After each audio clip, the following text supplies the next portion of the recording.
അപ്പോൾ ഗായ്സ് ഏത് ജന്മകൽപ്പനയിൽ ഇന്നത്തെ പ്രൊമോയിൽ ലാസ്റ്റ് പ്രൊമോയിൽ കാണിക്കുന്നത് വെച്ചാൽ മനോരമ അഞ്ജലിയുടെ നെക്ലേസ് കളഞ്ഞു പോയെന്ന് പറഞ്ഞിട്ട് ഭയങ്കരമായിട്ട് ശ്രുതിയെ കുറ്റപ്പെടുത്തുന്നതായിട്ടാണ് ഇവിടെ കാണിക്കുന്നത്. ഇവിടെ സർവൻസ് ഒക്കെ ഇഷ്ടംപോലെ ഉള്ളതല്ലേ, പുറത്തുനിന്ന് ആരെങ്കിലും വന്നവരായിരിക്കും എടുത്തത്, അപ്പോൾ പുറത്തുനിന്ന് വന്നവരെ തന്നെ സംശയിച്ചാൽ മതി എന്ന് പറഞ്ഞിട്ട് മനോരമ ഭയങ്കരമായിട്ട് ശ്രുതിയെ തന്നെ കുറ്റപ്പെടുത്തിക്കൊണ്ടിരിക്കുമായിരുന്നു. അന്നേരം അവിടെ മുത്തശ്ശി അഞ്ജലിയും വരും.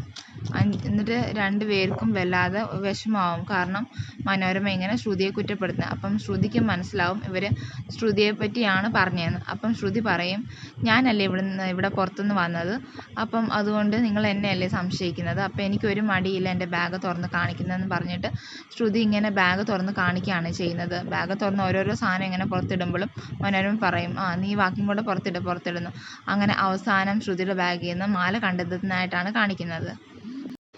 അപ്പോൾ ഗൈസ് നമുക്ക് എല്ലാവർക്കും അറിയാം ഇതെന്തായാലും ആരെങ്കിലും സ്വപ്നം കാണുന്നതായിരിക്കും, മിക്കവാറും ശ്യാമ സ്വപ്നം കാണുന്നതായിരിക്കും. അപ്പോൾ എന്തായാലും ഇങ്ങനെ നടക്കാൻ പോകുന്നില്ല. അപ്പം ഇത്രയേ ഉള്ളൂ ഗൈസ്.